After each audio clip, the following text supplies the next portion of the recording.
Hello, everyone. Is this anyone's first time over at Lost Arts? Good number. Oh, damn. Okay, cool. My name's Charles. I'm just going to give a super quick introduction as to where you are, or a little bit of context, and then I'm going to hand the evening over to Lee and Gabe. So, welcome to Lost Arts. This is one 25,000 square foot experiment. It's an arts and technology incubator. And when I say experiment, we'd opened this in August last year. It was intended to run for about 6 months. By virtue of the demand and interest and awesome shit that's been going on in the space, we stayed open for another tick-tock period of time. That period of time, that experiment is coming to a close at the end of August. And after that, we're going to go on to hiatus and build a more fabulous space. What I would say is when I talk about an arts and technology incubator, I think it's that juxtaposition of art and technology that's really interesting to me, and one of the things that we want to foster. I think the talk tonight is kind of an example of that, which is diversity of thought, diversity of skill set, a space that brings together multiple disciplines and is interested in sort of seeing where the intersection between, say, an entrepreneur building a technology business, sitting next to an artist, sitting next to a fashion designer or an architect, how that influences one another, or how they might end up collaborating accidentally. So when I say experiment, that's the experiment that we've been running over the last year, almost an accident. And it's events like tonight that we're honestly very intellectually interested in, and we want to support projects like what Lee is working on, and really push some of these conversations to where we go. So if anybody is interested after the event, V, can I tag you with a tour after the, yeah. So that's V, Vanessa. If anyone's interested in seeing what's going on in the space, or hearing about what the facilities are, you can find V at the end of the talk. But without further ado, I'll hand things over to V. Yeah.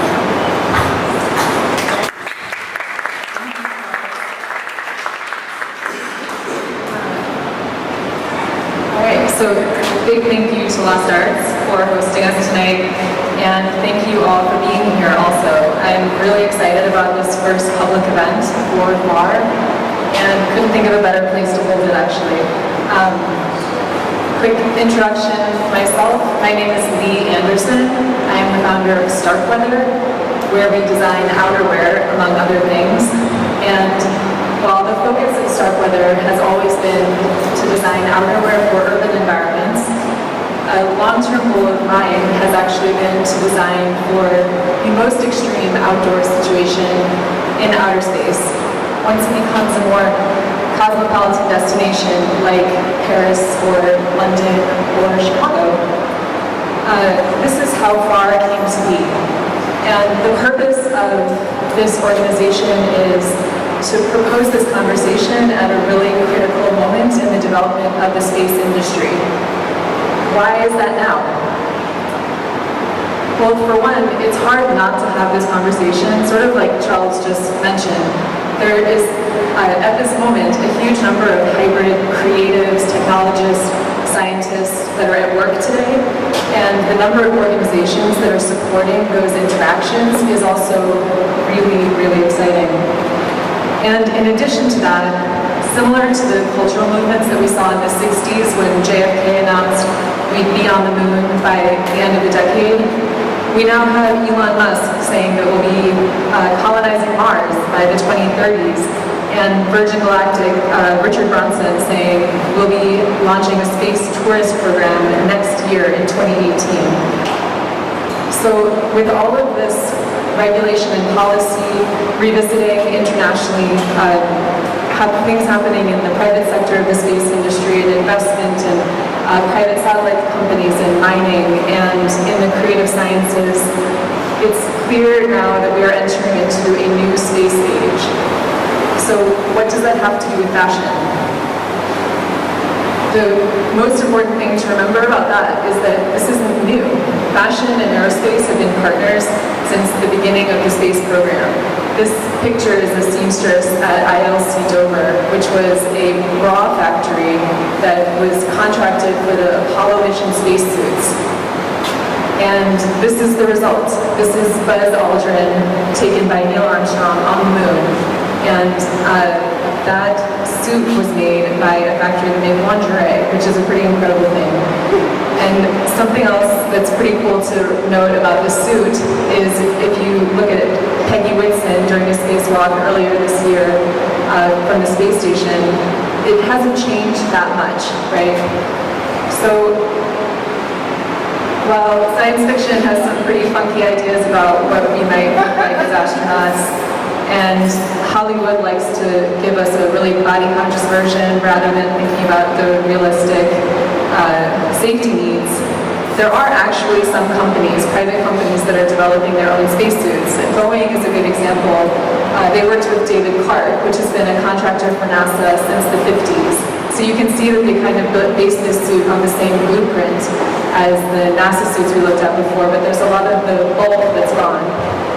This suit by Y3 for Virgin Galactic is obviously not an orbital suit, but what I think is important about this image is that even in the way that it's presented, there's a clear intention behind it, and it leaves an impact. They're telling a different story than this more lab presentation of the Boeing crush chute.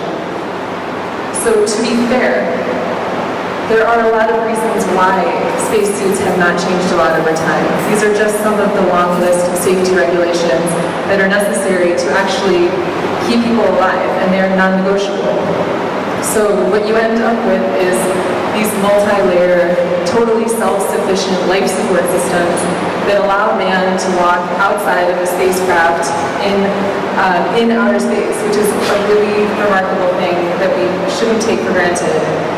And another cool thing about all of those materials is that many of them are actually used for applications here on Earth every single day. Like the bathing suit that you wore on your vacation. The Lycra that makes that suit is used in the spacesuits. Nylon stockings, Teflon-coated cookware. And my favorite example actually is Velcro. So this totally humble material is totally indispensable in space. In this little cabin area, every object has a bit of Velcro on it that keeps it organized. And it's also cool, you can use every single surface there. And Commander David Scott's Velcro watch is also pretty cool. That's custom made so he can wear it outside of his fully pressurized EVA suit.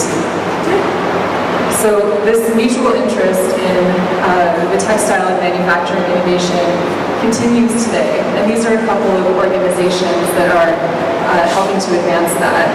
Launch and FOA. They provide resources and create opportunities to support sustainability and also advancements in material science, respectively. So another cool thing about all of these innovations that are happening from the partners of FOA and Launch, among others, is that all of these things benefit us on Earth today just as much as they will in space. Closed-loop manufacturing in particular. Think about the differences in our resource management if we could do that on Earth. And also in space with incredibly expensive payloads. If you could recycle and reuse some of the materials that you brought up to the space station, that would be game-changing. So the result is literally universal. One really cool example of this textile innovation is this space fabric that came out of the Jet Propulsion Laboratory at NASA. And they call it 4D printing, and that fourth dimension is function. So this fabric actually has functions infused in it from the 3D printing process, including tensile strength, foldability, and heat management, which also means that it's incredibly versatile, which again is a huge advantage in space, where every single thing you bring up there has to be really useful and really efficient. I also just love how it is reminiscent of this Aqua Run outfit from the 1960s space age, which brings me into this next kind of connection between these two worlds. And that's the more conceptual inspiration that space provides to the fashion community.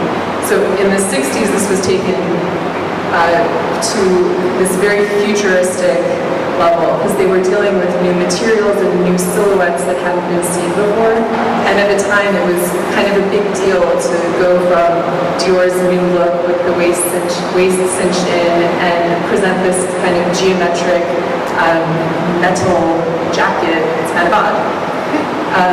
Today, the references to space continue in fashion, and while there are still designers who focus on futuristic aesthetics, like Gareth Pugh, for example, there's this whole new wave of fashion that I call space as applique, where space is actually added as a motif, and elements of space are used as a storytelling mechanism. So it's a tool for designers who want to tap into the sense of excitement and wonder and exclusivity of space. So this is a lot about the materials and the products and the more tangible aspects of this intersection, but we are also concerned with the actual human experience of what it will be like to live in space.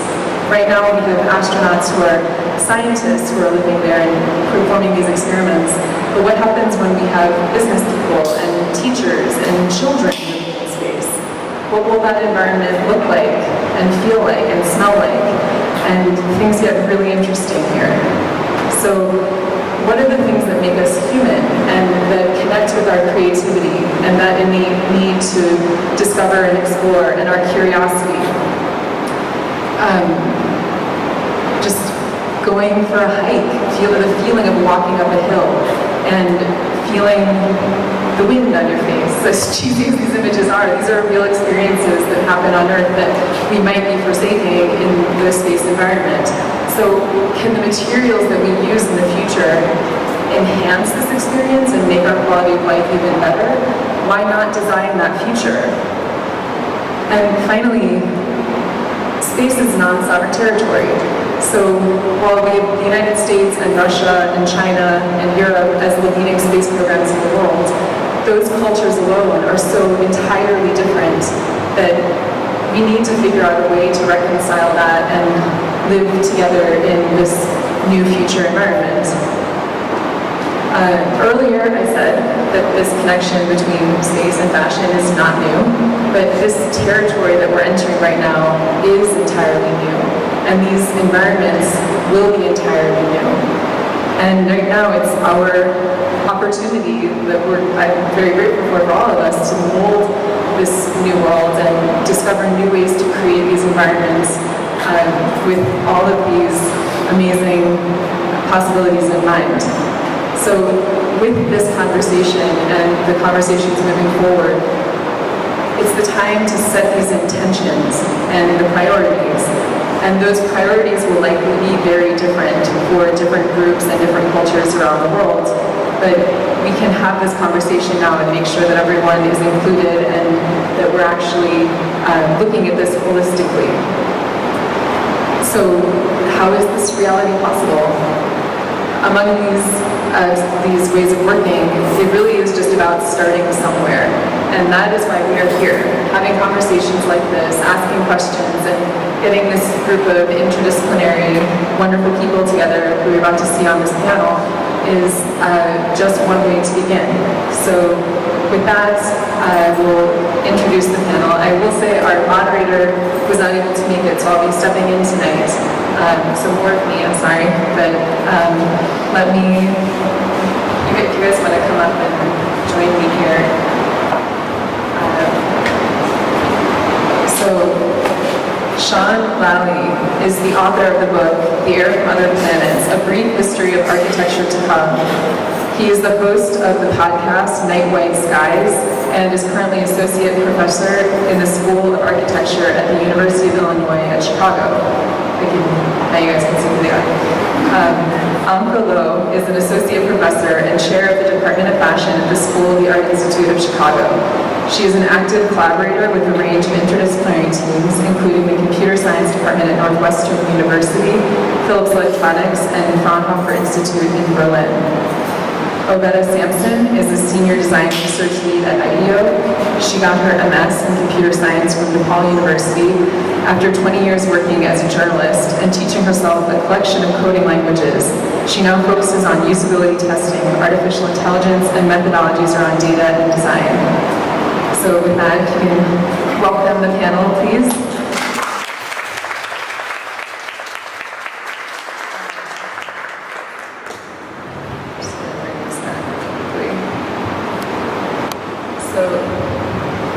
It would be great, and I'll just pass this to Ovetta, but if you guys could give a brief overview for the audience and for each other of what's happening in your industry right now in relation to your work in particular, and what areas are of interest to you.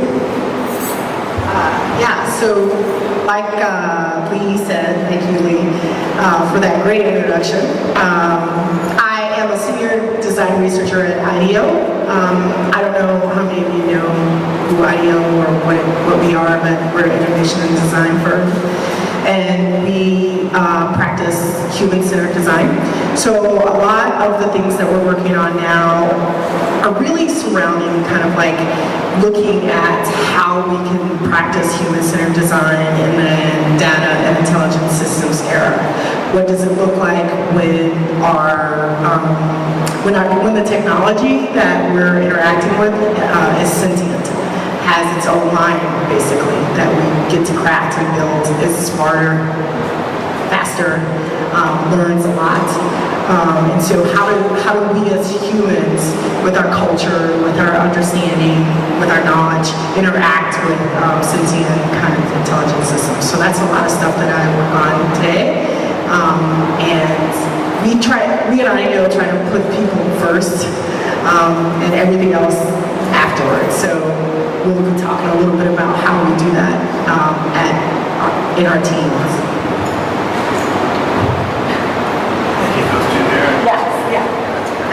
Thank you, Sean.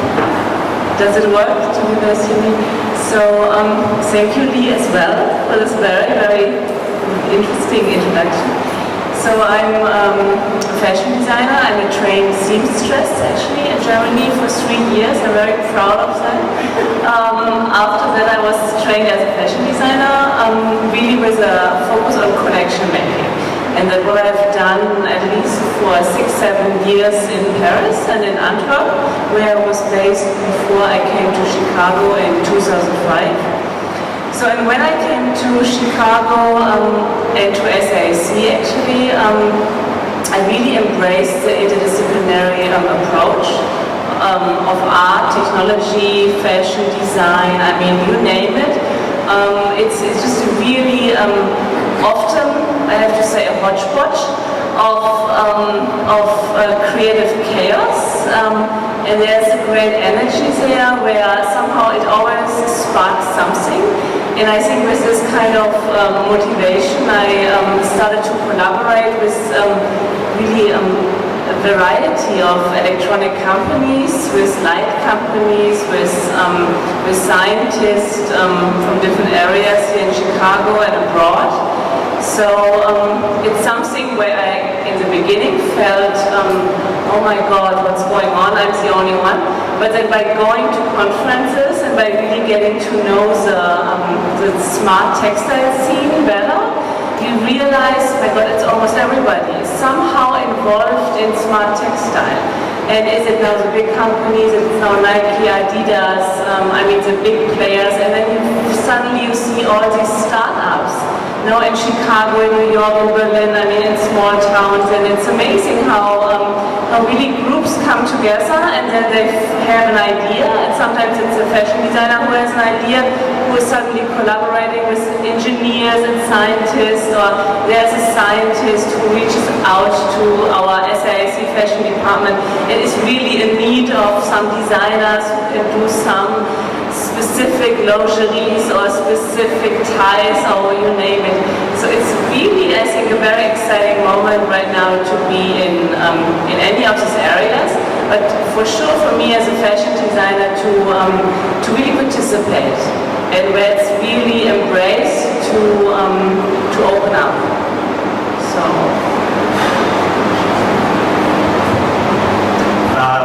I'm Sean Lally. Thanks. Yeah, so my background is in architecture and landscape architecture. I'm an associate professor at UIC in the architecture program there. My education is in landscape and in architecture. For the most part, a lot of the work I do and my interests are kind of split between two sides of the hemisphere of your brain. I spend a lot of time writing about things I'm interested in and spend a chunk of time in the middle trying to transfer over to the idea of then designing. And then that really lets me shape my ideas and things I'm investigating. And a lot of that has to do with physical space. I mean, it sounds very straightforward, but it's a question of how do we as architects shape space. And to give a kind of quick idea about this, maybe an analogy would be to say, we're sitting in this space now, and we think of it as an architecture with concrete and steel and glass, and this is a physical space that we inhabit, would be to say, what other kind of opportunities are there to design space? And one of the two kind of biggest pressures that are emerging now are the fact that we have an ability to manipulate a range of materials, so not just things like concrete, steel, glass, but also things like energy. Energy is a huge issue. We know questions about climate change and such, but also things you think about energy as various spectrums of light, electromagnetic field, sound. These are all things that are very important and influence how we use space. The example I always give is street lighting. And for me, street lighting is architecture. It has a shape, it has an interior, it organizes space, it has an aesthetic, it gives you protection, it does everything that we think of architecture. What it's doing is it's basically tuned to our bodies. So it's tuned to the visible spectrum that we can see. So a lot of other animal species don't even know it's there, but we do. So the question is, as technology is advancing through wearables and bioengineering, we're changing our sensory perception. We have the ability to see more, hear different, and the question is, shouldn't architecture be keeping up with that? Shouldn't we be thinking about designing in other materialities? And so that's really the focus of the work I do, is to figure out what that relationship is between two very different disciplines outside of architecture, one being energy and climate, and the other being the human body. And so, the idea of how do we continue the conversations, in my case, came from, or is developed, trying to figure out how do we have these conversations, and that about a year ago started with this podcast that I began called Let White Skies, which is tied to architecture, but I actually rarely talk to architects. Instead, it's usually everything from cultural anthropologists to engineers to fiction writers to what have you, people who are kind of looking at these subject matters but looking at them in a very different logic and trying to figure out how that can then fold into architecture. Yeah, thanks. So you could start with this a bit, but when you mentioned trying to find this community and going to conferences and things and realizing there are a lot more people than you realize working in this space, and Sean, through your podcast, you're reaching out to people who are somewhat like-minded. And I wonder, for you guys, when you're thinking about these really advanced versions of the future, or if your industry that you're looking at, what are some of the most pressing issues that come up in conversation or that you're concerned with right now? So I think maybe another way I would think about that would even just be like, there's no shortage of pressing issues, and the question is kind of figuring out how each of our, three of us are up here doing three different things or four different things, and in a way the question is, how do you balance the difference between knowing you belong to a discipline or a profession and being able to maximize and root your conversation is in that discipline, but at the same time realize in order for that to happen, you have to engage a lot of other people. And that can be more difficult than it sounds, because one, I'm sure you have people who don't want to engage other people and hear a lot of pushback or other discussions about what you're doing. The second thing is it is possible also to do that to such an extent that you forget what you rooted in and why you're actually investigating this in the first place. And so the kind of biggest things that come up against, in the way I would word it would be to say, what are the kind of biggest pressures right now? And for me, my personal interest is realizing that there is an issue of climate change that is probably not fixable. And there's also a pressure in bioengineering and wearables that say, we're going to give other sensory perception, we're going to track your body, we are going to work on medical systems, and these are trillion-dollar industries. And for architecture to kind of sit back and continue to work as a 19th century model would be irresponsible, it would be a missed opportunity, and I think any discipline wants to root themselves in a kind of moment that is the most ideal for them, like the moment of now, and try to figure out what are those biggest pressures, and in trying to, at that point, identify them not as problems that you have to solve as, for a client or something, but actually spin that around and figure out, can I actually contribute to that? Not necessarily to fix the problem, but to kind of engage it in such a way that would put architecture on the table and actually not simply serve function. Yeah, I would just chime in here. I would also say there are a lot of pressing issues in the end, and then everybody has to focus on the things which are maybe most dear also to yourself.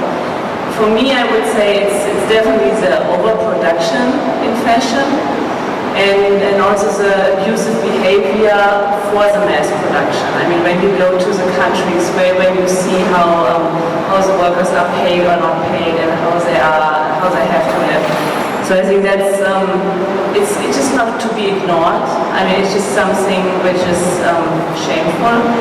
So I think the only solution to me is really good design. No, once you have good design, you don't really get rid of that. No, I mean, you attach to it.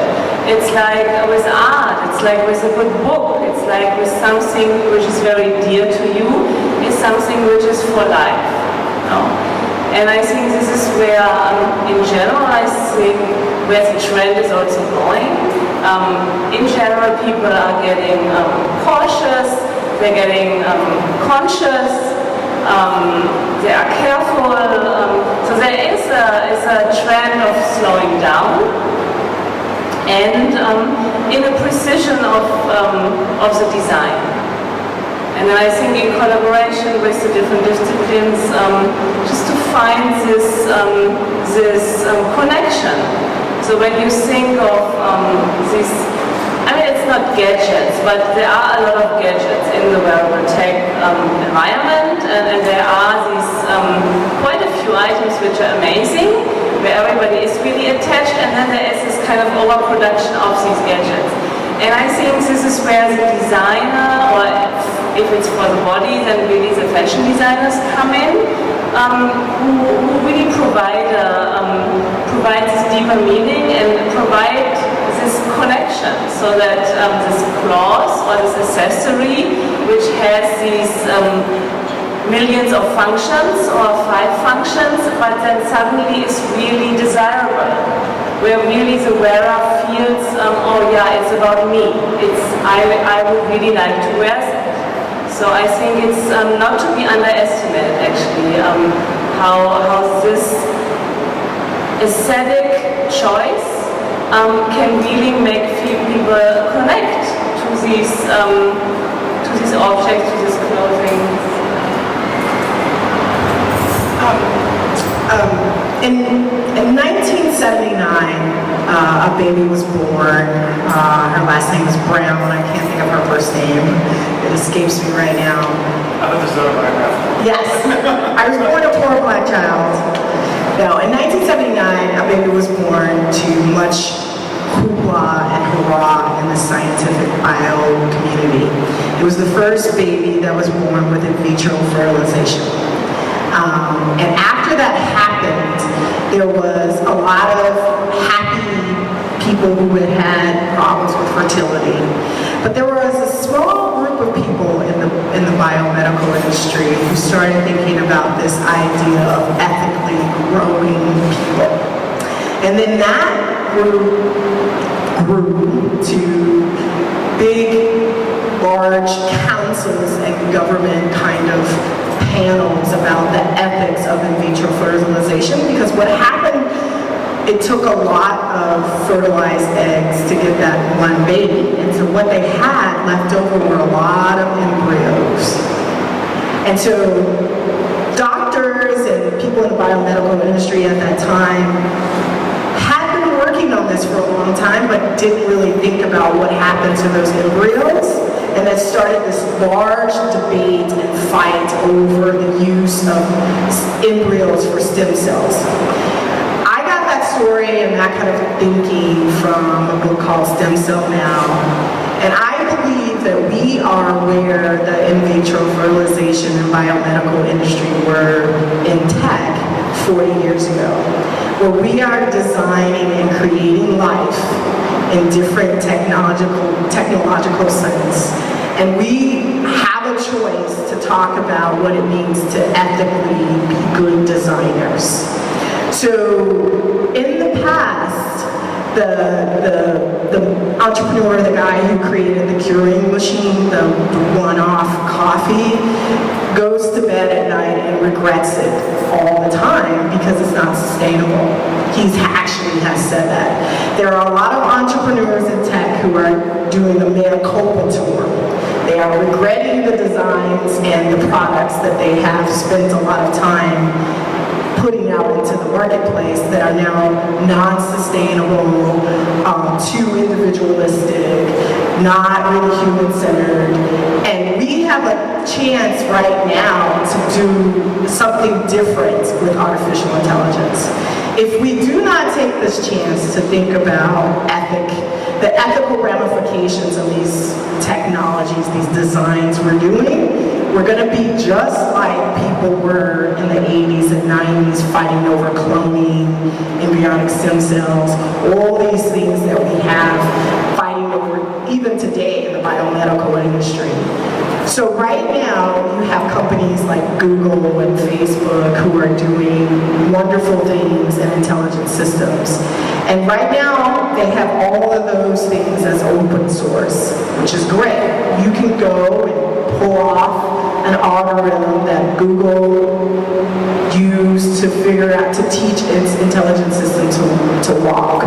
But there are several companies who are creating intelligent systems who are not showing us how those systems are being created. Case in point, the Chicago Police Department uses a predictive modeling called predictive policing to put 400 individuals on a list called the strategic subject list. These individuals have never committed a crime, have never been put in jail or anything. They are pre-crime individuals. Every person in the police department has access to that list, but you and I do not. So we don't know if we're on that list. That list is created with a mathematical model that we don't know how it's created. We only know that the number of people and the attributes of those people on the list.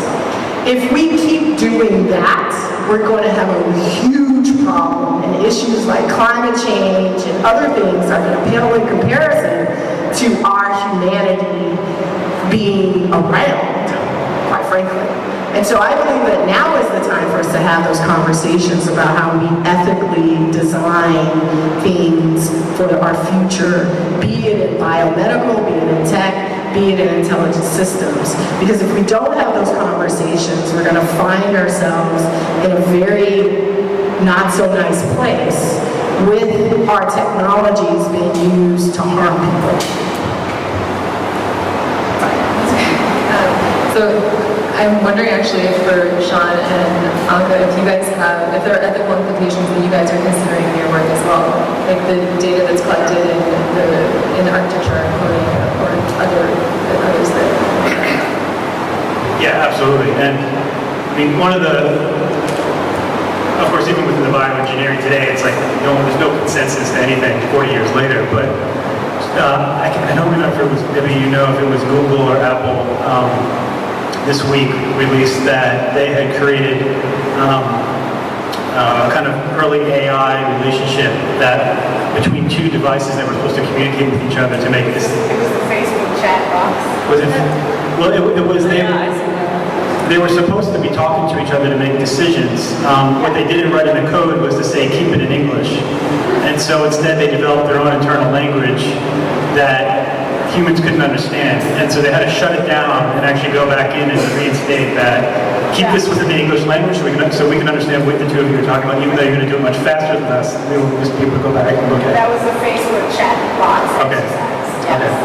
Yes. Yeah. So even when we're not trying to do harm, sometimes we just, our negligence creates it. That's on. But yeah, within, absolutely. So tied to anything, any given example tied to something related to a wearable tech or what we're doing with our manipulating and controlling environments and technologies that we wear or we have implanted within us. We deal with this even now, if we're not going to even think into the future. Every single one of you has an Android or an iPhone on you. We were just joking before about that your iPhone counts your steps, right? And so I didn't know that for the first 5 months. It didn't occur to me that I had to turn that off. And of course, no one knows who owns any of this information. And so not only are we dealing with issues of really interesting technology and really interesting advancements that we want to explore, we want to push and we want to borrow from Philips and from Nike and from what have you. We want to integrate them and move forward with them. What we don't know, what no one really knows, again, this idea of this lack of access to information, is that if a startup was to begin and to develop some technology and make a lot of money, and should that money then go away, but it turns out they have all your health data, the last thing they're going to do before they bail out of that project is basically to package that up and to sell it to somebody. And so what we have an issue of is not only the kind of cool, interesting things that we want to do in terms of understanding that I want to punch in and be able to say, I have seasonal affective disorder, depression, or this, that, and the other. It would be really great to go into the Chicago park system and engage little environments that are preventative medicine. The same way you have fluoride in your drinking water, right? That's supposed to help your bones. We kids, we drank it. That worked for our bone systems. But if we could actually do that in other systems, we would think that that's a really great idea. How can we get a bit of full spectrum light and blue light so that when there's no sun in the winter months, that we actually get some of that vitamin D into our bones and our skin through our eyes, and we don't deal with these struggles, right? Well, that's wonderful, except for the fact that there's always someone mediating between you and that thing. And since we don't really have the protocols in place, or even to know what questions to ask, we run into these ethical dilemmas. We run into these copyright, patented, copyleft. How do you handle these things and work with them? And I think, quite frankly, we're at a point now where we very quickly just say whatever. Like, whatever. I just want to experience it, whatever. And so when we do that, we don't realize that we're giving up a bit of our own identity. And that identity can be small, but it can also be quite large when you have a governmental administration that basically wants to do something very different with that data. If they can get your voter right of information, they're going to get your healthcare information.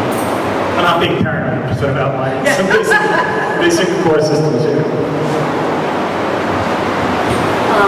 I don't have another example actually of data in fashion. I don't. I have another question for you, unless you wanted to add something else to that. No, go ahead. Well, I would love to hear some of your guys' experience on interdisciplinary teams. I know, Anka, you had a lot of experience with that as well, and the technology teams approaching you and vice versa. Some of the challenges and some of the surprising things that came from those experiences. Yeah, I had a sabbatical a few years ago, and I went to Berlin to work with the Fraunhofer Institute, and it's a small lab within the Fraunhofer Institute in Berlin, and it's kind of fashion-oriented or textile-oriented, and they had it's called stretchable circuitry. So they have a polyurethane, it's a certain polyurethane, where they somehow screen print or inlay the circuitry. So it's not necessarily stretchable like Lycra. I mean, it's not that great, but it is quite smooth. It's very smooth, it's a bit like rubber, and I really loved it, I have to say. I saw it at a conference, and I approached them, and I came up with an idea I hadn't thought about before. And I thought, okay, let's try it. So I worked with a Fraunhofer during the sabbatical, and somehow I had time off, and I started another collaboration with it's a university in Aachen. And the focus is not fashion there, it's more like textiles. So this is what they do. It's more engineering and scientists and doctors, medical stuff. So somehow I was partially in Berlin and then partially in Aachen. And I was learning embroidery. So we were doing a little project on embroidered electrodes.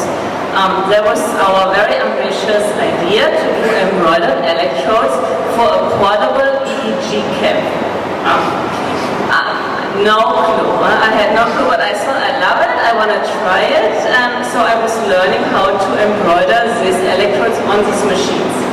And I was spending my days really at the machine, and I went to the hospital, which was very close by, and I was able to observe epilepsy patients and portable EEG procedures. So then I went to another clinic in Bonn, and we started to collaborate really on this project. After my 3 months, we really didn't achieve very much. Obviously, in 3 months, I mean, in fashion, in 3 months you have a collection. In this kind of arena, you have an idea if you're lucky. So I was really learning by doing. And then I came back to Chicago, and I was approached by the Unlimited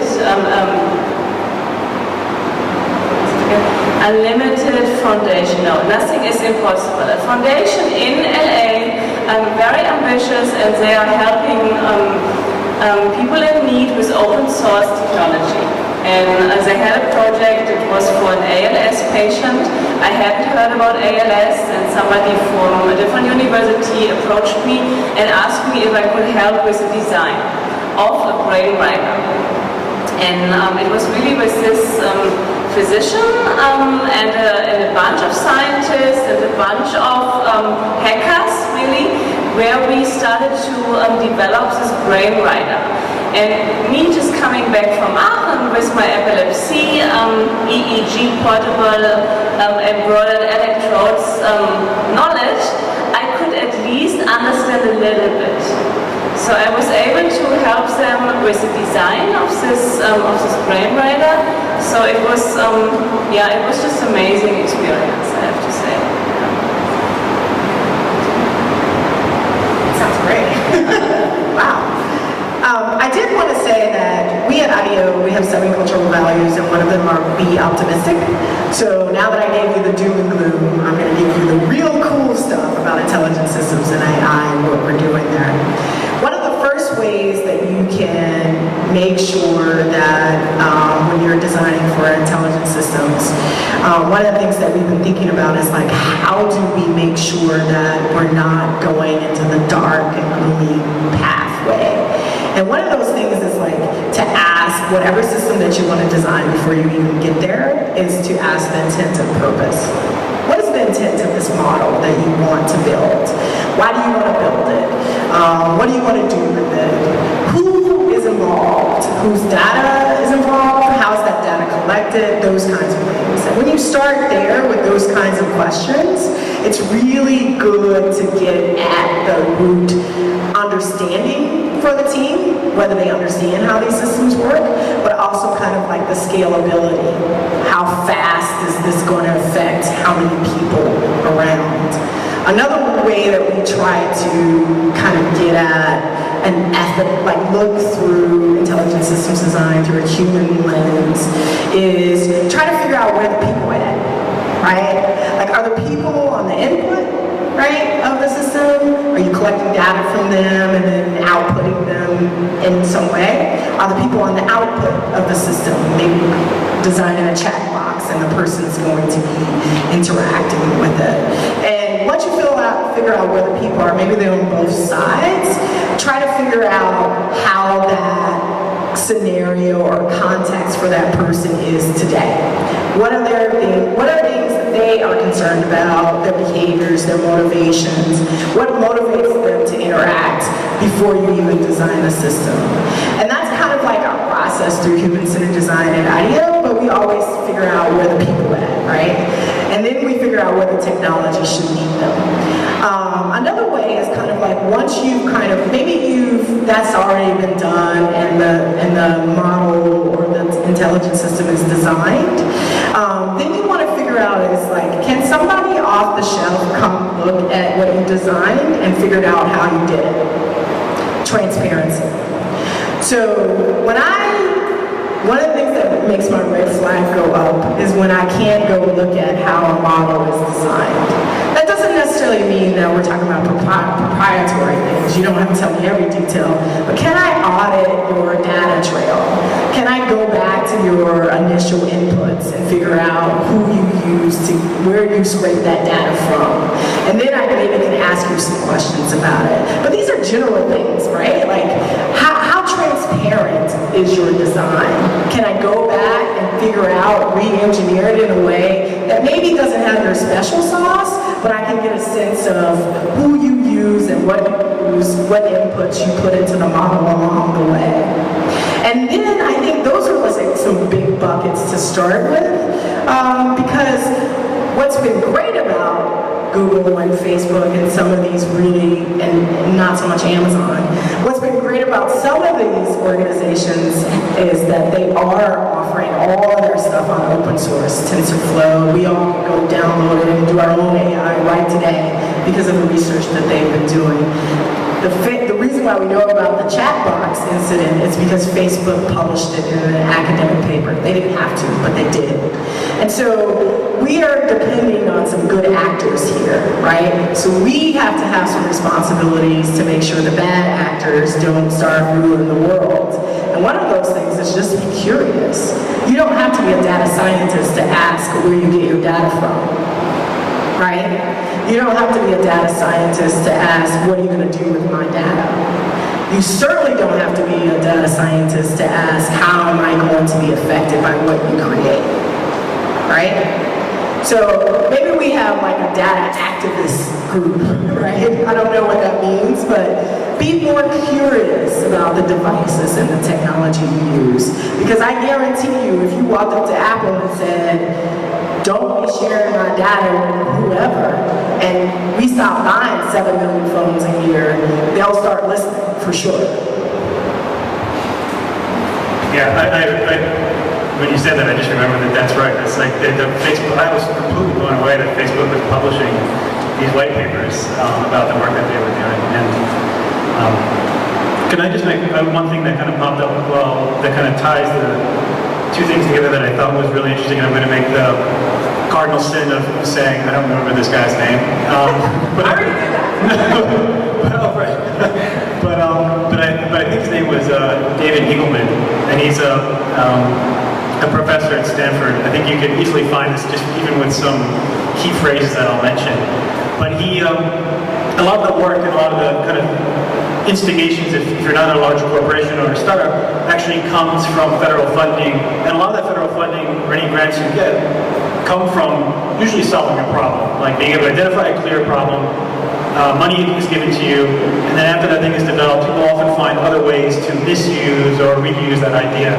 And so some of the work that he was doing had to do with clothing, and it had to do with eventually AI to some degree. And it was this idea that how do people who are deaf not hear, but actually be able to communicate in such a way without actually having to always read lips or signs. So he wound up, the short of the story is he wound up coming up with a vest that could be worn under your clothing, that after a few kind of really rudimentary training exercises, he could actually, through the voice of someone speaking, clearly speaking, that sound was then moved onto his body through a tactile measure. So your body could actually feel impulses in a pattern that would then allow him to be able to say, because someone would say blue, and then he would write blue on the board, because he could actually understand that.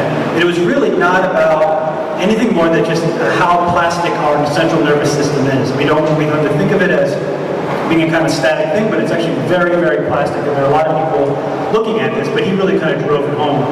The punchline here is that he eventually was trying to figure out what else to do with this, and he did this by actually putting somebody into this, not telling them what they were looking at or dealing with, but they were starting to get impulses on their body. And they had to say yay or nay, up or down. And eventually, after a period of time, they could start getting it right, realizing based on the impulses they were getting, this is a good move, this is a bad move. What they didn't know is that they were connected to the NASDAQ, and they were getting millions and thousands of data points that were being transmitted into their body, so they weren't actually reading anything or seeing anything, because it turns out that our vision is actually very slow. You have to read words, you have to get impulses, you have to digest that, and it's slow. And so one of the questions that comes up is what do we do with all this data that's coming to us? We're getting Facebook chat, this, that, it's too much stuff. It's basically all visual. How do we digest that? And what he's looking at is trying to say, could you actually look at the kind of data points, these kind of global data points of information, and they don't actually run through the eyes or through the ears, they run through other tactile systems, and you can actually make decisions and feel. So while he was talking, he revealed at the end that he was tying everything to a Twitter tag, and at the end of it, he was actually feeling everybody's retweets and tweeting. He was actually feeling his lecture being live tweeted. It's like body feedback, right? Yeah, but he was feeling, he could tell when things were turning, when things were good. He could actually sense through a kind of larger web that being translated onto his body, and it wasn't through one of our existing sensory perceptions, it was through our receptors of tactility, but it was being translated into another data point. And so what made me think about that was the brain cap, trying to get data points and realizing that we almost have an inundation of so much info. How could clothing, in this case, actually work as a way of doing something, of actually translating information, not through how we understand text and image, but through this kind of abstraction of emotion. Well, I actually want to quote your words back to you and expand on that a little bit in Let's Touch, which you guys should all read. It's on his website. It's a pretty short essay. You define shelter as the means of mediating the environment for the human body inside it. Can you describe what you mean, maybe through some work that you've done, like in your past in weathers, or Sure. in your interviews for Nightman's Eyes? Yeah, I think that I'm just trying to say that in the most general means, architecture is really just a means of mediating. So we sit in this room because we don't want it to rain on us. We don't want the sun to come in. We don't want, we want a certain light level. So it's really an act of mediating the environment. So we know climate exists, we know environmental systems out there exist, and we kind of work against them to kind of create an interior shape. And that's thousands and thousands of years old. It really was like that for thousands and thousands of years until we actually started heating and cooling our interior spaces. And now also we have cooling systems and heating systems. And so we mediate the body, but we do it in a kind of still in this internal system. And the idea was just a question. In that article, it was actually trying to tune the human body to the environment. So if we think about the environment as uncontrollable, and we need to create a shell for our bodies to exist inside it, so that we can, be protected. The question then is, can we actually, instead of designing all the materials that protect the body, can we actually use those outside variables, like the weather, and actually control that? Can we actually manipulate those climate systems to actually to shape space? So like that street lighting, that's just a spectrum of light that our body can see. And if we think about wearables and bioengineering, that's really what we can do. We can actually, this goes back to the issue of climate change and what we're doing to the environment is, in order to be more responsibly living in that environment, maybe what we need to do is actually tune both the body and the environment to each other, and that actually gives us an opportunity to kind of co-evolve, which we've been doing anyway for 300,000 years. Thank you. And now, Anka, you've described in some of your work designing clothing like a second skin, which seems to kind of pick up on that idea. Can you speak to that a little bit more? Yeah, sure. So I was trained in an art school. So there was a fashion department in an art school. So kind of what drew me to fashion was always this idea of second skin. So clothing is really is our second skin. And for some it's more consciously, and for a lot of us it's just really unconsciously. But in the end of the day, it is what it is. It is our second skin. So when I graduated, my first experimental project next to my really more ready-to-wear freelance work was experimenting with heat-sensitive fabric. So that was in the 90s.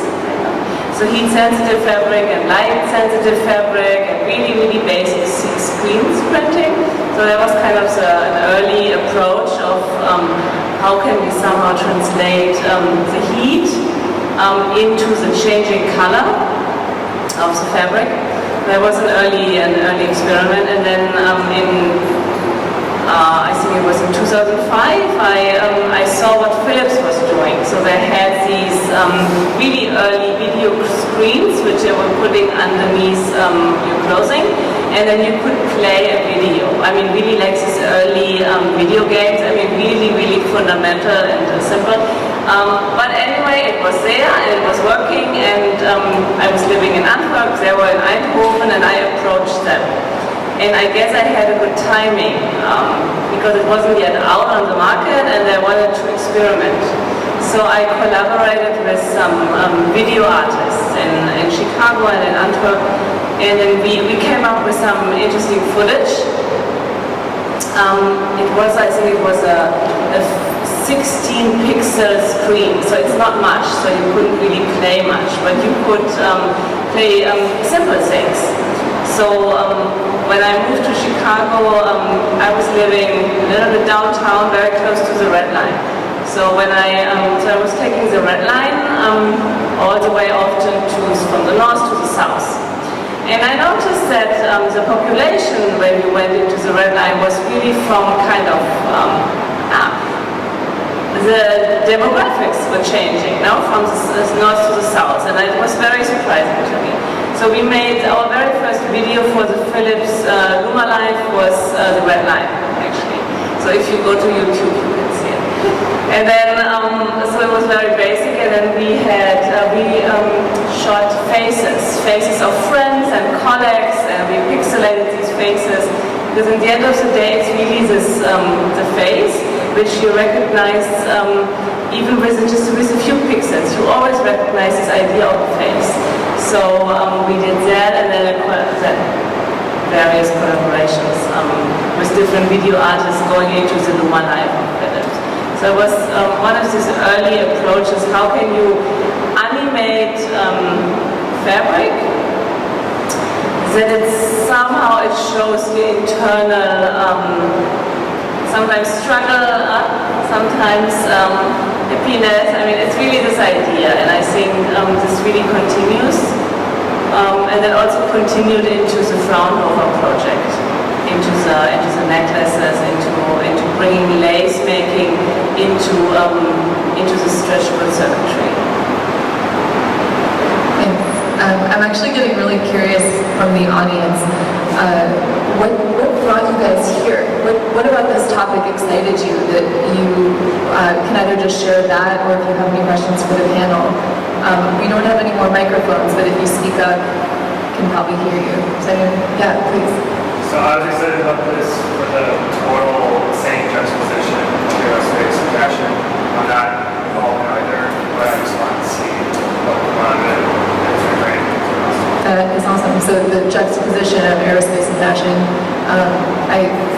that's really exciting. Thank you for coming. Does anyone else want to share?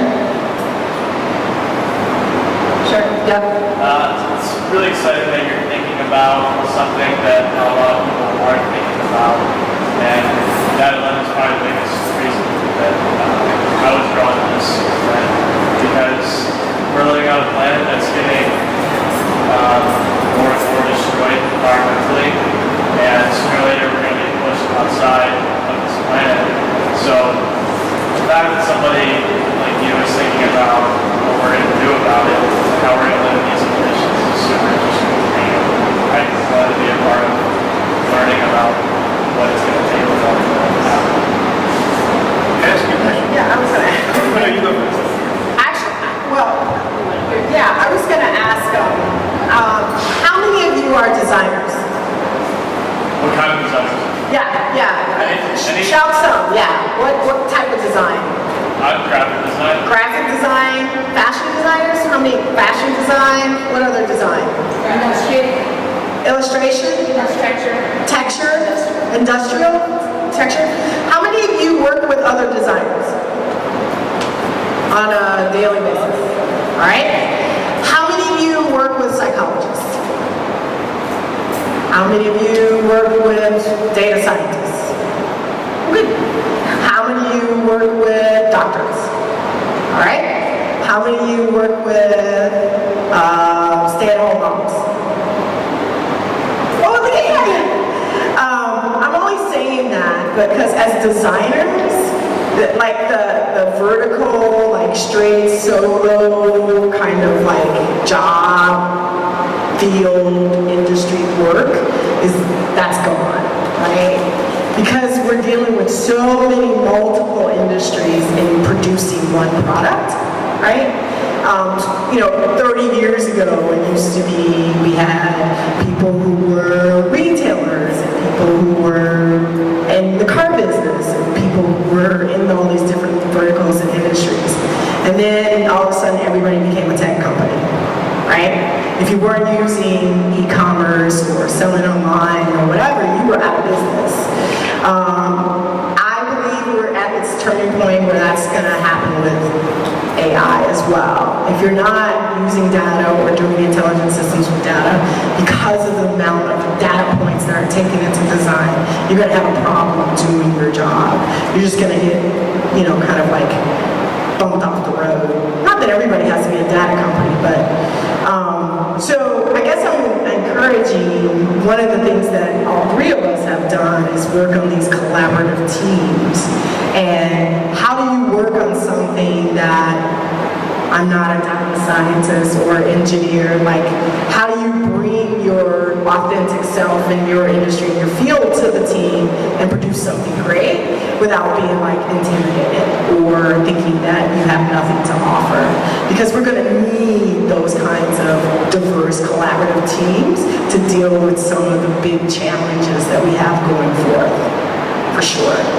And at IDEO, our whole kind of process is to throw 6 people from very diverse backgrounds into a room, give them a design challenge, walk away for 8 to 14 weeks, and come back and extract our new innovation. I know it's not that easy, but that's kind of like how we do our thing. We look for very diverse teams because we understand that magic happens when people who are from very different verticals get together and start brainstorming over a problem. So I would encourage you to find your passion outside of your daily job and go find somebody else in that who's not in your industry who has that same passion and work with them and see what you come up with. Ask a question. Oh, sure. This is for you.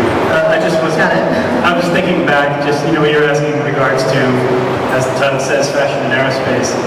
And I was thinking of that slide that you showed, which was the astronaut with the Velcro wristwatch, right? The fact that that's not something he did on his own. He cleared that for people so that he could get that made. Yes. But at the same time, NASA being a government agency, NASA and ESA, they're not military. And so I was thinking, if this was a movement, and I don't know how China or India work, but if they're military operations, you don't get that flexibility probably to mess around with your uniforms. And so the fact that we're talking about something that just serendipitously is a governmental agency and now is becoming a private agency, whether it's Virgin or SpaceX. I'm just kind of curious, like, how do you see, can you make any correlations, or do you make case study examples? Like, I'm thinking everything from, because this is basically about exploration and a long lineage in our history of exploration, whether it's sailing the seas to other islands or just taming the Midwest and the West or whatever. And we're in very different times. I was just trying to figure out how. It is a fortunate situation because it's not a military operation where any sort of deviation of clothing would not be an opportunity.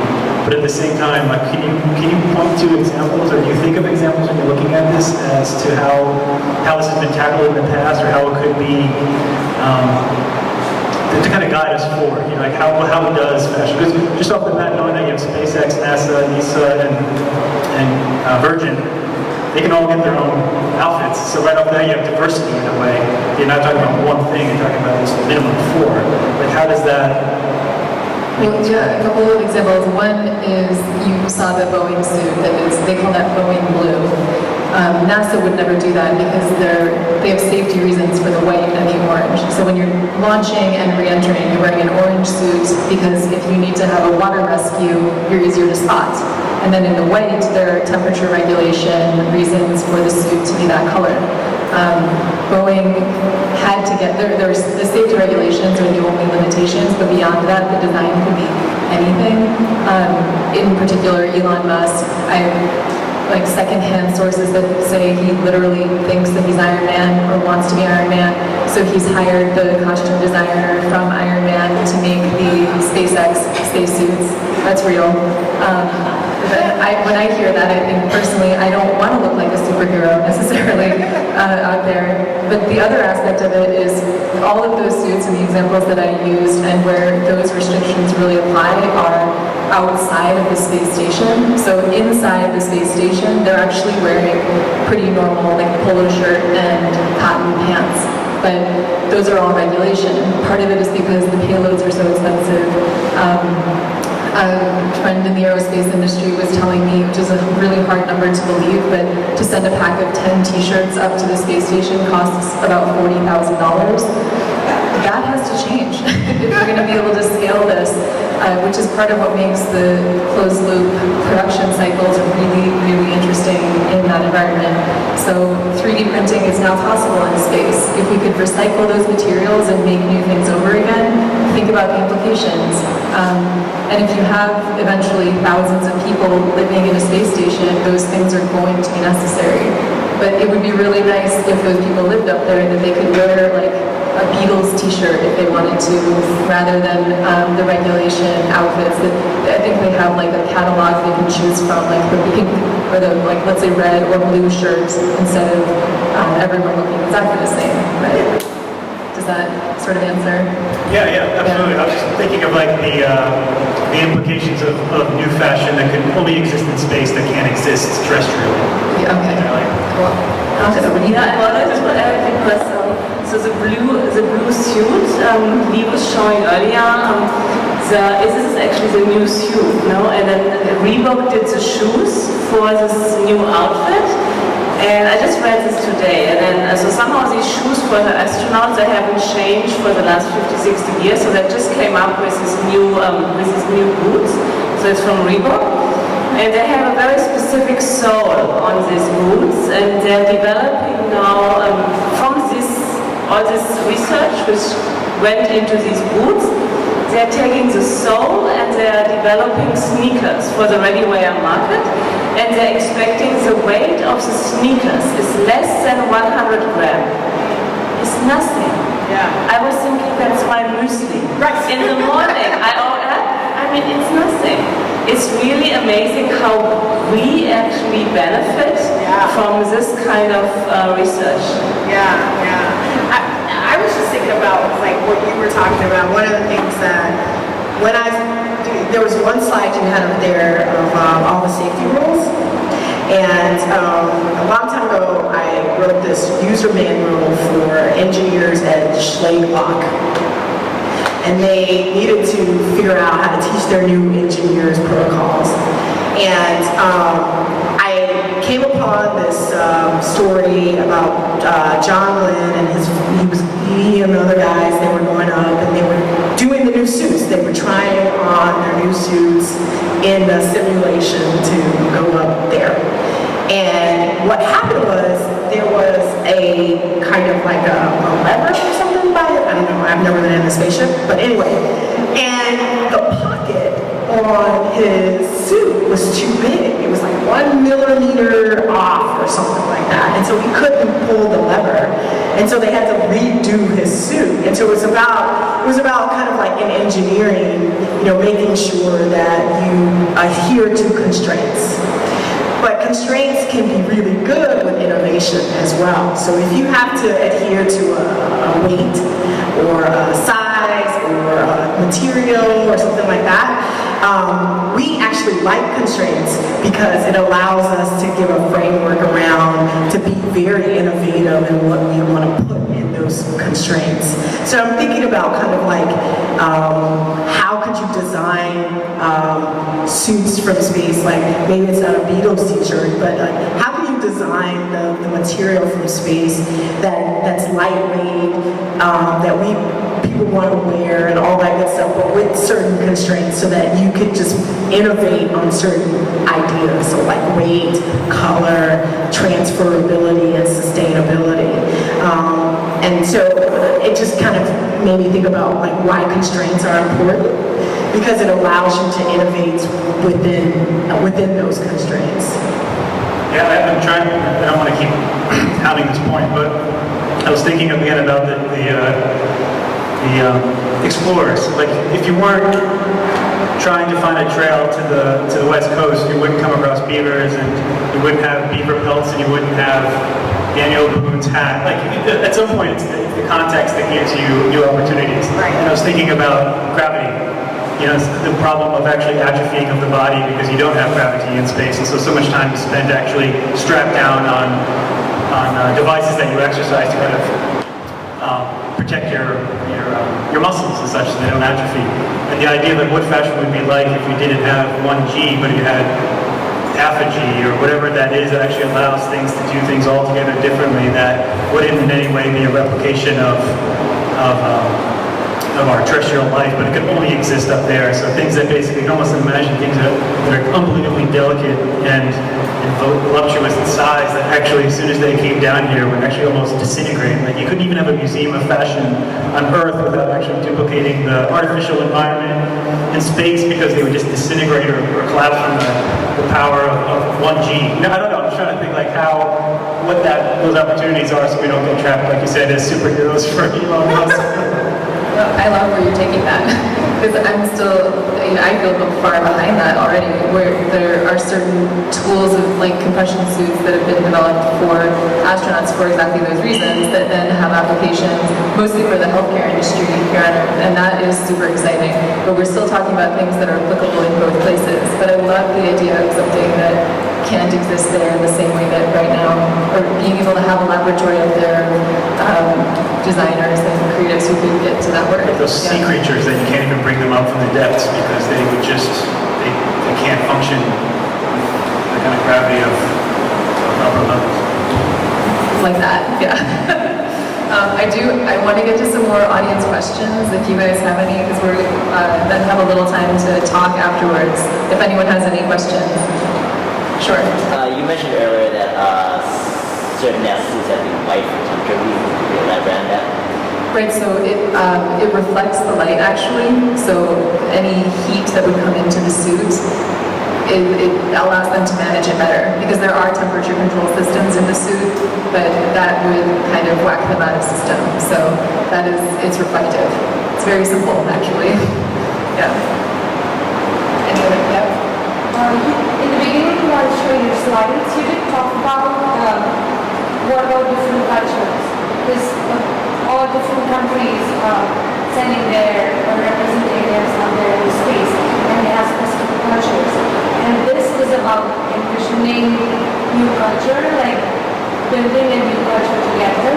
So do you think how could fashion affect this kind of intermingling? And also, as we've seen through your slides, it has remained the same since the 1970s. So even the culture out there in the space hasn't changed in the sense of fashion and bringing different cultures from the world. And I have this one more thing, I just add the word identities. We talk about identities, feeling through fashion, like we talk about those stuff which you could feel in other people's reactions as an intermediary thing. So there are like 5 or 6 points. But it just opens up so much, and I'm just asking myself and now you, like, what do you think about different cultures in space?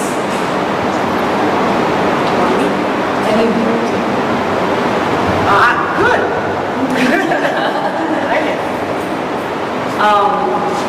But don't they work together? I think they work together. I mean, I'm really not a specialist of space, I have to say. But as much as I read, is that they really, they put some Russians together with some Germans, with some Americans, with some Italians. I mean, this is what I understand, that of course there is a Russian station, but in general, I do think they do work together. No? I mean, when I read, especially about German teams, there's always a Russian guy somewhere. So it's, I think it's pretty global. This is actually. My question is with respect to fashion or say design, instead of being with each other as people. So I don't know really about the choices they make in the space. What I do know is that it trickles down into ready-to-wear. So I think the example with the Reebok boots, which have really developed probably for years and for a lot of money, and which will go out of space, but they will bring the knowledge of this lightweight sole into the ready-to-wear market. And then I think if you look right now who is wearing sneakers, that's global. No, I mean there is not really an American sneaker, or there isn't really a German sneaker anymore. So I think this is something which, from that kind of research, it trickles down. And then this is, I think, where fashion is also so powerful. It really, at the end of the day, it's really uniting. It is. And it has always this kind of exclusive spirit, but that's not how I see it. I mean, really not. I think it's really the opposite. And I think we did definitely benefit from all that research and money which goes actually into the military, into the medical research, into the space stuff. It just all trickles down in the end. And then, I guess, lucky us to a certain degree. I want to add to that because I think there will also be a trickle up as well. So with some of the cultural identities that still exist, well, I could have included pictures of the spacesuits from all of the different nations, but in fact they do all look quite the same. They just have a different flag patch on their shoulder. But over time, as we're able to be a little bit more flexible and creative with what those suits look like, I think it is likely that while at the Olympics it's quite over the top, but the countries take that opportunity to express some of their heritage, and how that will translate into space is to be determined, but I like to think that there will be some kind of diversity as it develops, and it is definitely true that there are international teams collaborating in space right now, and a lot of resources, different countries have different priorities, and so we need each other in order to accomplish some goals up there. But that to me is something that if designers now are interested in that, get involved and sort of be there as it becomes closer to possible. So you're part of those teams that are actually making it happen. Figure out what the challenges are and find a way to work around them. Or like Oveta was suggesting, find the people you need and build that team. These things my simple understanding of it are opening up even in the last 20, 30 years, where if you look at Gemini and Apollo, this is all military. You know, we were talking about NASA as being a government agency, but these are people who are from the military, who are test pilots. And so whether you're German, American, Russian, or what have you, you probably have more in common with each other than you do with the people the nation you're from, just because you basically have the same background, where now you do have teachers, you do have biologists, you know, they actually, I don't remember, they just announced the United States' 15 new astronauts. They just released that batch last week, and I don't recall their backgrounds, but, you know, we do know that they're in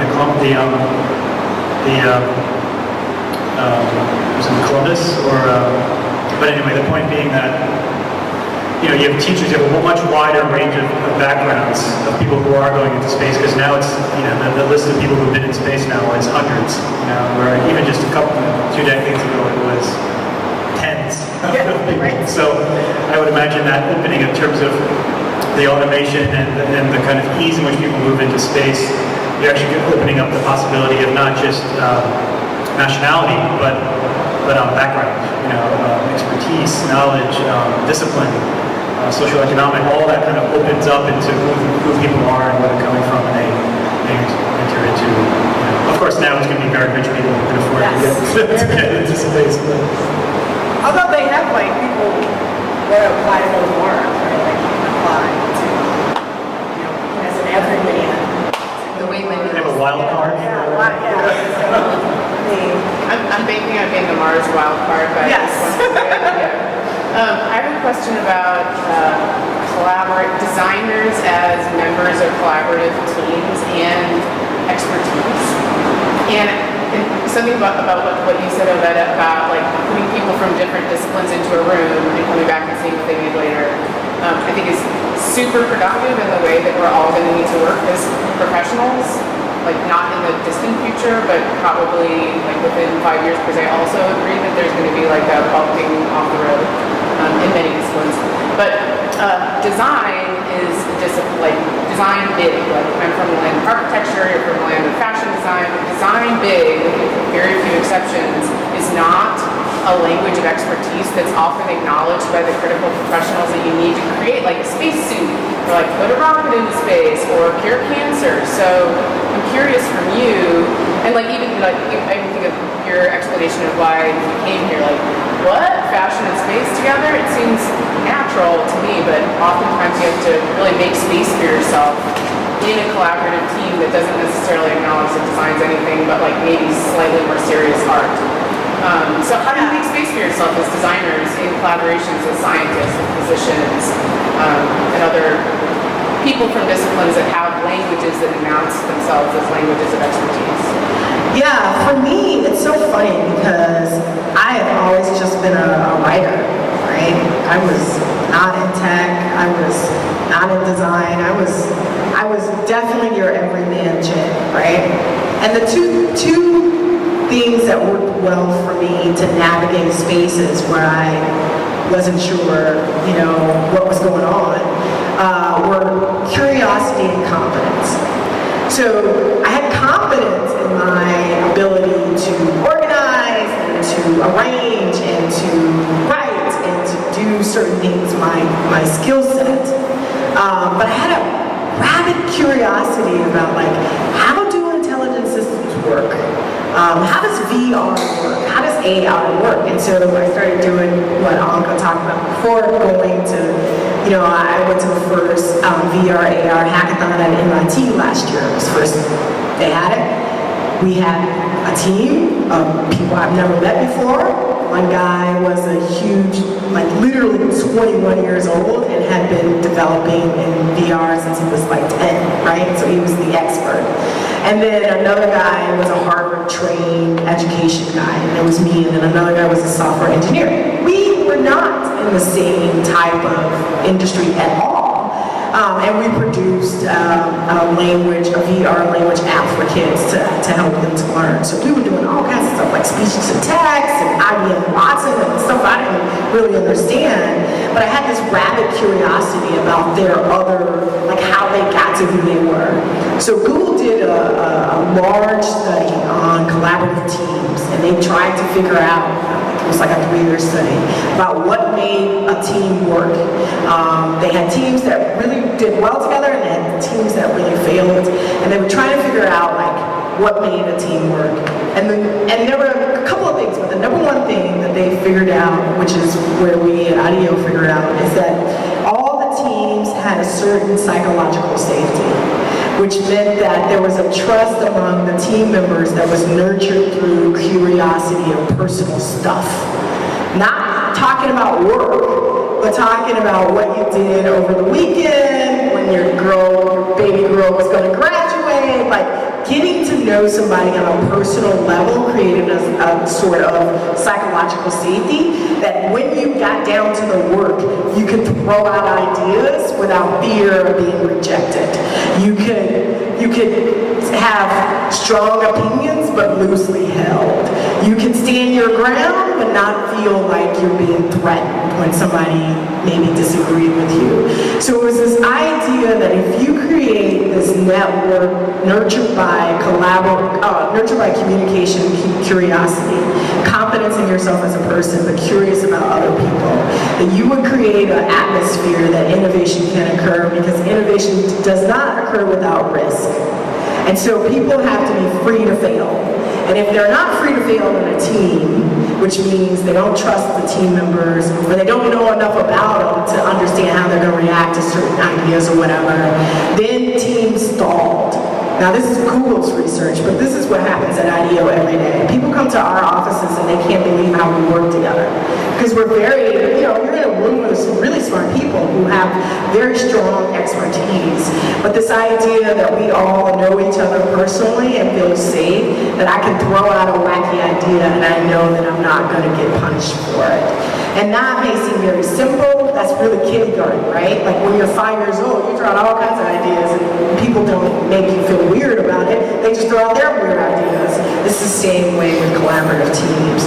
So curiosity and confidence are two of my mainstays with working with teams where I know I don't know all the things that need to be known in that team, and that's great because I have somebody like Sean or Peter or Rob who do know those things, and it's my job to make them successful and bring that out, right? And so I think that when you're talking about collaborative teams within these very heady subjects of tech and space and fashion and other things, it's really good to be confident in yourself, but be very curious about your other teammates and where they came from and how they got there. Because then that establishes that trust where you both can be risk takers. And risk breeds innovation. Bottom line. Innovation doesn't come from doing the same thing everybody else did before. Yeah, I would double down on that. I think that's a great question. Like, how do you make space? Because I think that kind of hits to the point. Like, how do you make space where you can actually do something?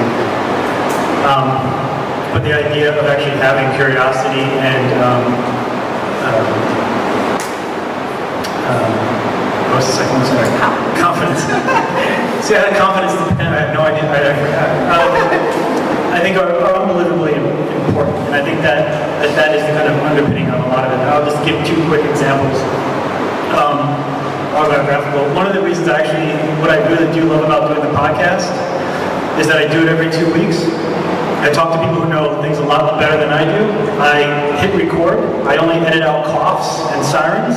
And I post it, and I move on. So if I come off not knowing what I'm talking about, or I sound like I'm bubbling, or I move on, and I post a new one 2 weeks later. And I don't revisit it, I don't think back about how I stumbled, or I blazed off in 2 minutes not knowing what was going on. Like, you have to just keep going. And I think that's of critical importance. And the second one would be, I just sent an article yesterday for the Canadian Center of Architecture that asked me to write something which was whatever I wanted, and I wound up reading a book by David Biello about climate engineering, and there was a quote in it, and so I wound up writing a piece of fiction which I'd never done before called Thanks for Asking, Larry. And it's actually Larry Page from Google, because he actually did ask a question in this book, said, like, if you had $50 million, what would you do with it? What we should be working on? And I was like, that's a great question, and I wish I could talk to Larry and talk to you about this. So I decided to write a piece about it, as if I kind of like pinned him against the wall and could talk to him about something. And the point behind it was that I actually would say, if I had $50 million, I'd commission 500 architects that you should be bringing in to be talking about potential futures, things that are going to exist 20 years, 10 years down the road, so you can kind of foreshadow the future for the general public about a climate, about an environment that's not going to be today, you know?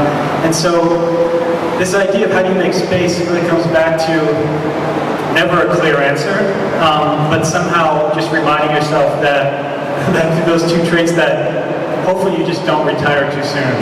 That hopefully you just don't give up, because there's no magic recipe, as you know, in the work that you're doing. Like, I wish I knew it. And that's probably why I wrote this fictional piece, like out of frustration, which was if I could just get him across, and actually talk to him. The ending of the story has him basically vanishing mystically, which is basically how I think that would actually end. But yeah, making space, I think, is a great way of thinking about it, because I think that is what you have to do. Like, even if you do have to collaborate, you do have to bring a lot of people. Maybe this falls back to something I said earlier, which was, at the end of the day, I think you have to remember where you're operating from. You know, like, what discipline are you embedded in, and how can that then contribute? Because if you're not doing that, you're not taking the tool sets you've learned as a whatever that might be, I think you're not actually maximizing your contribution to a much bigger conversation. And you'll never make space, because you'll just be subsumed by somebody else's. Yeah, thanks for that question. Let's take one more there. Okay. Sorry, from back there with the glasses. Yes, yeah. I have somewhat of a practical question. So, space is a very hostile environment. It's full of radiation. There's a paper saying that for looking to space, they're likely to develop leukemia pipelines more than others. Normally, I'm a scientist, and one would think that this is a scientific problem or a technological problem. But we're talking about fashion here, so I'm very curious to hear what the role of fashion is in addressing this kind of hostile environment. So, if the question was about the hostile environment in space, like radiation, for example, what is the fashion industry doing to address some of these things? Mostly research and development in material science. It's really in materials that this kind of research is happening, which I think of usually separate from fashion in a lot of ways, because they are approaching, it's a completely different mindset. So the example that I used of FOA, that's the Advanced Functional Fabrics of America organization, and that's the kind of group that would be really addressing things like that. But one kind of cool anecdote is astronaut Scott Kelly has a twin brother who has never been in space. You know this, yeah. So they've been monitoring their mutual development over time, which is totally fascinating and kind of unprecedented. So I think based on that research and other examples like it, material scientists will then be able to create solutions once they know what the problems are that they're actually trying to solve for. And maybe to add to your question, it's not a space example, but it was, so I noticed when I'm approached by these medical teams, which was, so the lab I was talking about earlier, the Not Impossible lab in Los Angeles, so they worked for a graffiti artist who was a graffiti artist in LA for a long time. And then when he turned mid-20s or so, he got ALS. So the founder of the Not Impossible Lab was getting aware of this graffiti artist and was starting a fundraiser for him. So they started to create this brain writer. And it is all open source. You can download it and you can really make your own brain writer if you need it, if you want it. After some years, this graffiti artist, he couldn't, the only thing what he could really still use was his eyes and the movement of his eyes. So from the brain writer, from the eye writer, they went into a brain writer. And suddenly they had an eye writer and they had a brain writer and they had the open source. But what they didn't have was a design. And it was really second thought. It was really not the most important thing for them. First, they really wanted to help this guy. But then after a while, they noticed, why don't we add to what we have? So what I noticed when teams or people approach me as a fashion designer, in this case, they want something specific. So in this case, it was a graffiti artist.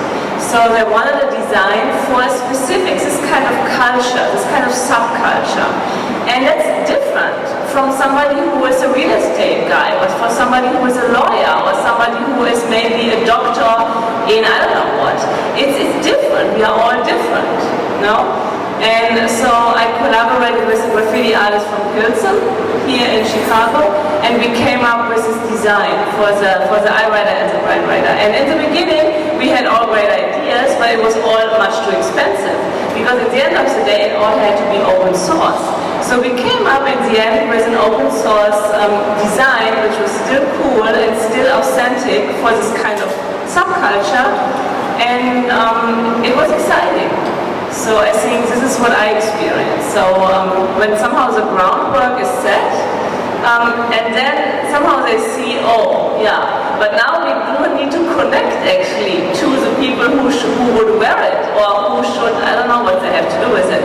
So that this kind of connection, again, I wouldn't underestimate actually, you know, why we make certain choices to wear something and not to wear something else. It's major, and it's a big market in that sense, but it's also, it's very human, you know? Thank you for adding that.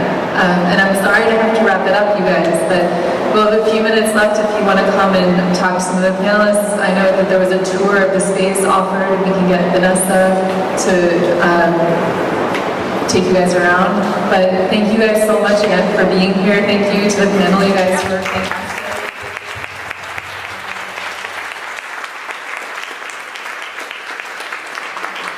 Just one last thing. This is the first of many events we'll be having. Another one will be in Chicago in early 2018. Our next Save the Date is in Boston on November 2nd, if you happen to be in Boston on that date.